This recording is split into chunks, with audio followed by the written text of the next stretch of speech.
Olá, eu espero que todos estejam bem. Meu nome é Lília de Souza Nogueira, eu sou enfermeira, sou professora da Escola de Enfermagem da Universidade de São Paulo, no Brasil.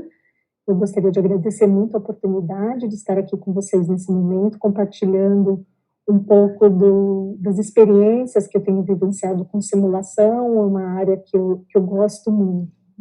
Eu vou compartilhar com vocês a minha apresentação.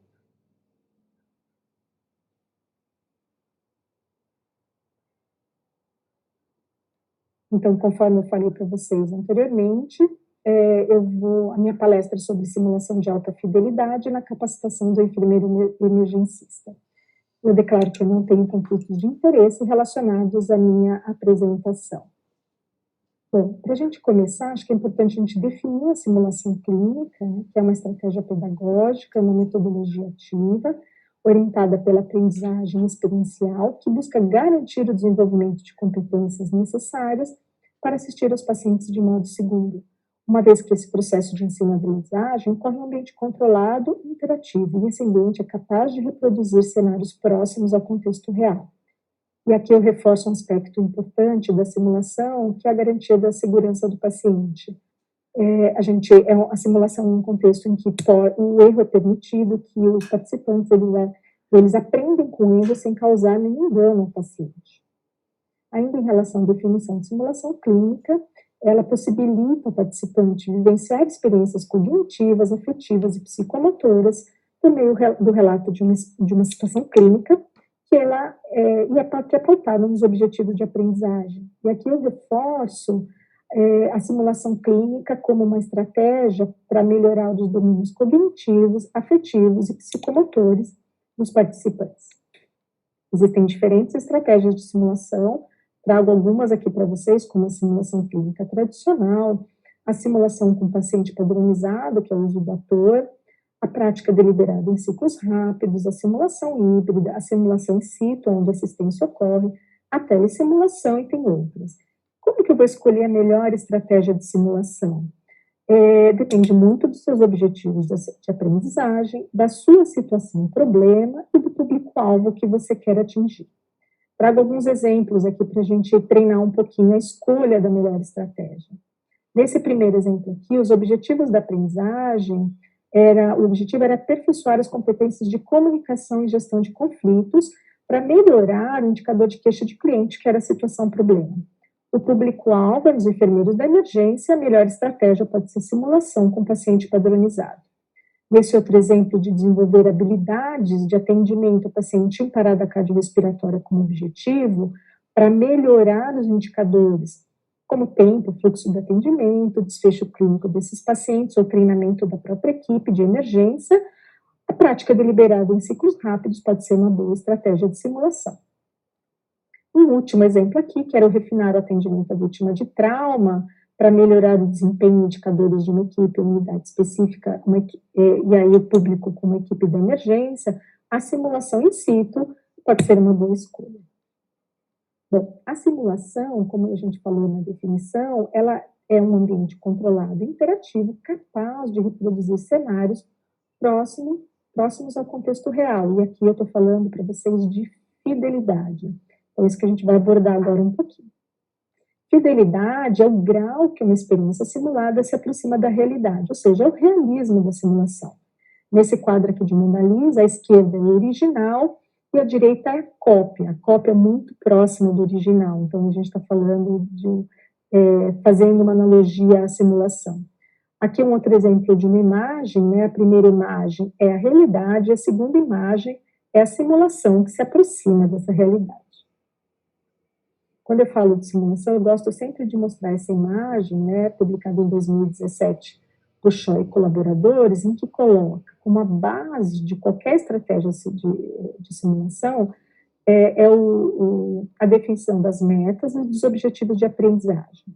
Aí o primeiro triângulo, vocês observam que tem 3 grandes aspectos, né, o escopo, a modalidade e o ambiente. O escopo refere-se à extensão dessa simulação, que depende muito dos objetivos de aprendizagem. A modalidade é a estratégia que você vai selecionar. Você vai utilizar um simulador, você vai utilizar um paciente padronizado, ou seja, a escolha da melhor estratégia. a depender do objetivo da aprendizagem. E o ambiente é onde essa simulação irá acontecer. Vai ser num laboratório de simulação, vai ser in situ, né, onde a assistência ocorre, vai ser em um ambiente virtual, enfim. O próximo triângulo é a fidelidade, que ela tem 3 grandes dimensões, né? A dimensão física, a dimensão conceitual e a dimensão emocional. A dimensão física, ela se refere aos elementos da simulação que se aproximam da realidade, ou seja, né, a parte visual, auditiva, olfativa, tátil. A emocional é o grau em que a simulação, né, ela consegue gerar sentimentos que os participantes vivenciariam se estivessem num contexto real. E a conceitual é aquela que garante que todos os elementos do seu cenário se relacionem entre si de uma forma realista, fazendo sentido àqueles que estão participando da atividade simulada.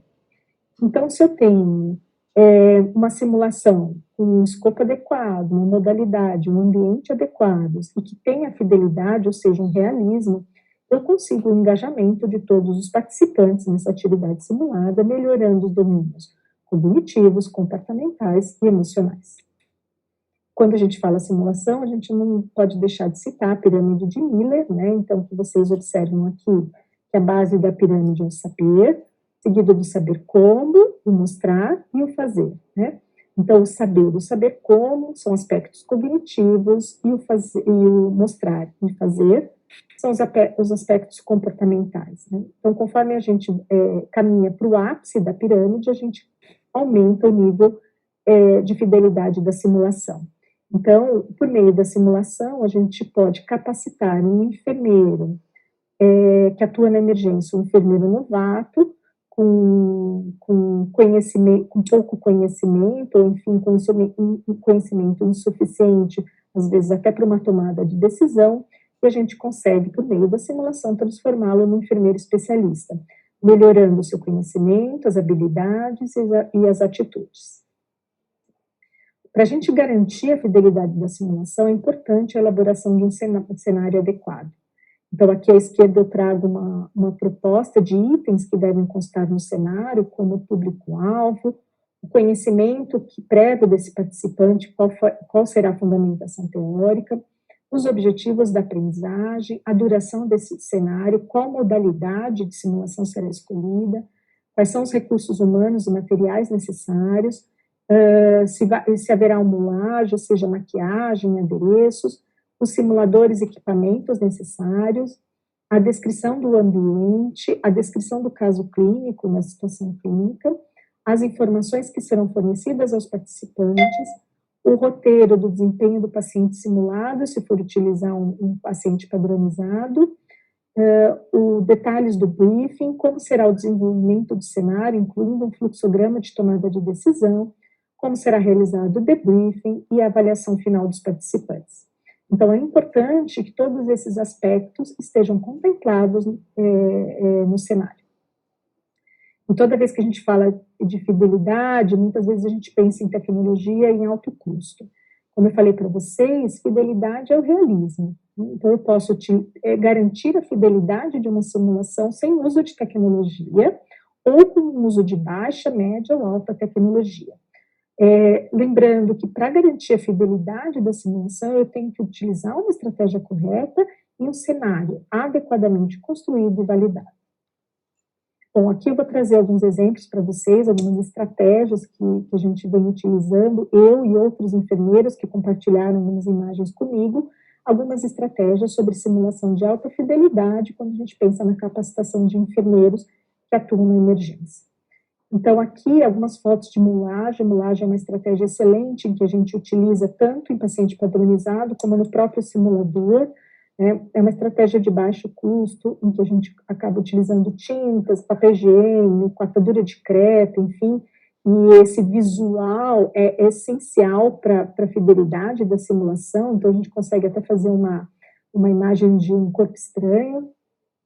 Aqui, outros aspectos de feridas, né? Utilizando técnicas de maquiagem.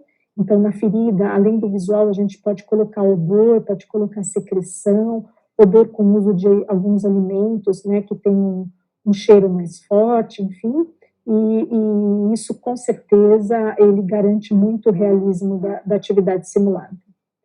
Aqui são outros exemplos de ostomia, né? Então, com massa de modelar e tinta, tomar muito cuidado de utilizar tinta, que ela pode entrar em contato com a pele para não causar nenhuma reação, né, nos atores. Aqui a gente pode trabalhar tanto a avaliação da ostomia, como o uso de dispositivos.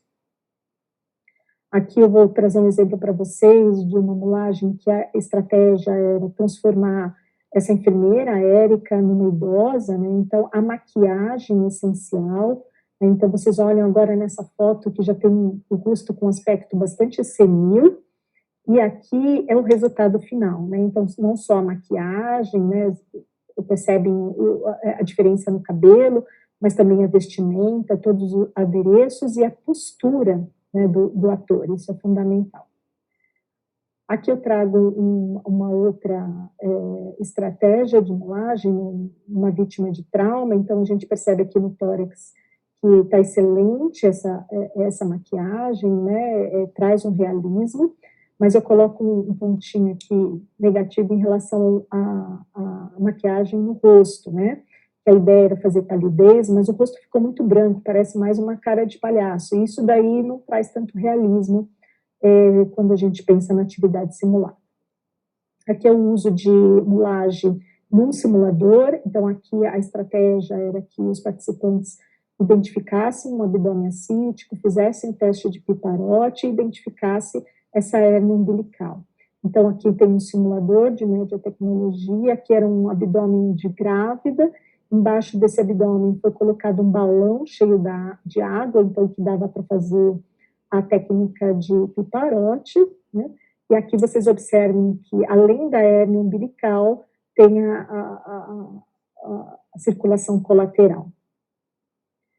Quando a gente pensa na construção do cenário, todos os detalhes do cenário, eles devem ser bem avaliados, para ver se faz sentido com o próprio caso, né? Então, aqui a gente observa um cenário em que tem um paciente padronizado, com todo o aspecto de um contexto hospitalar. A mesma coisa nessa foto da direita, que é um simulador de alta tecnologia, mas aqui a gente observa que o cenário, ele representa bem um atendimento, por exemplo, na emergência. Aqui é um cenário que foi construído em que era um ator, era acompanhante de um paciente, o paciente era um simulador de média tecnologia, e a história é que que o acompanhante ele estava dando sopa para esse paciente, o paciente ele engasgou, né? Então aqui vocês veem um prato de sopa, então todo esse cenário, e aqui um pouco de sopa no lençol. Dentro da boca desse paciente tinha uma sondinha gástrica, e aqui atrás tinha uma seringa cheia de sopa para simular este vômito. Então, a partir do momento que a equipe chegou, o próprio ator, ele apertava a seringa aqui atrás, e aí tinha mais quantidade ainda de vômito, e a equipe, ela tinha que agir, fazer aspiração de via aérea, enfim, era essa proposta, e aí trouxe um realismo com um baixo custo. O uso do paciente padronizado, ele é uma excelente estratégia, né, numa atividade simulada, para garantir essa fidelidade, porque, além de tudo, não digo nesta foto, mas um paciente acordado, ele pode interagir com os participantes, enfim. Então, é uma estratégia que a gente vem utilizando bastante. Um cenário de múltiplas vítimas, né, aqui é um cenário em que ocorreu uma explosão, né, e o muro do local onde as pessoas estavam caiu sobre as pessoas e ia ter um atendimento. E aí o muro a gente fez com caixa de papelão, e para isso teve todo um treinamento, né, para que a gente garantisse que essas caixas caíssem de uma maneira adequada e que não machucassem nenhum dos atores, né. Então aqui são vários treinamentos para a gente garantir a fidelidade e a segurança dos participantes, que era uma equipe grande, como você vê aqui à direita.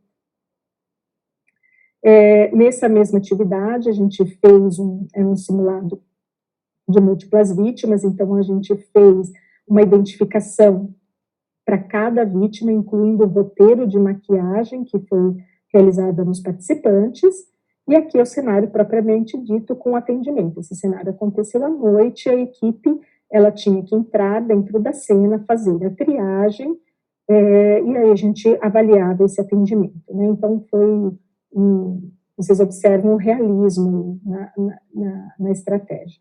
Aqui é um cenário sobre atendimento local de difícil acesso, então era uma vítima que sofreu um acidente e caiu numa ribanceira, que é essa foto aqui da direita, então tinha que ter um atendimento no local e depois ela iria ser içada para a técnica de rapel.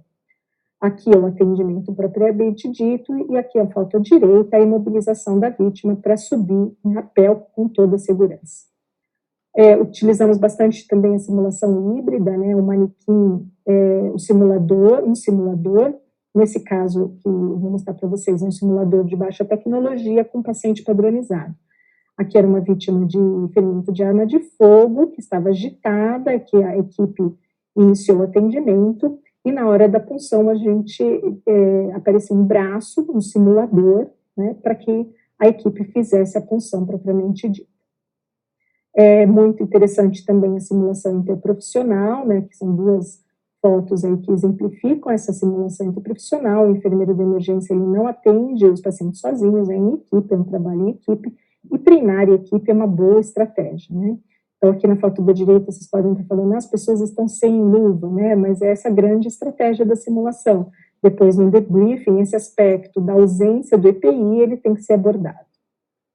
A simulação in situ também é uma estratégia interessante, então aqui era uma simulação de um incêndio numa escola, então aqui vocês veem a foto do atendimento pré-hospitalar, desde a chegada do corpo de bombeiros e das viaturas, e aqui o atendimento intra-hospitalar, então que aconteceu num hospital privado, e os pacientes que procuravam o serviço, né, os pacientes reais, eles eram atendidos, e a simulação também acontecia.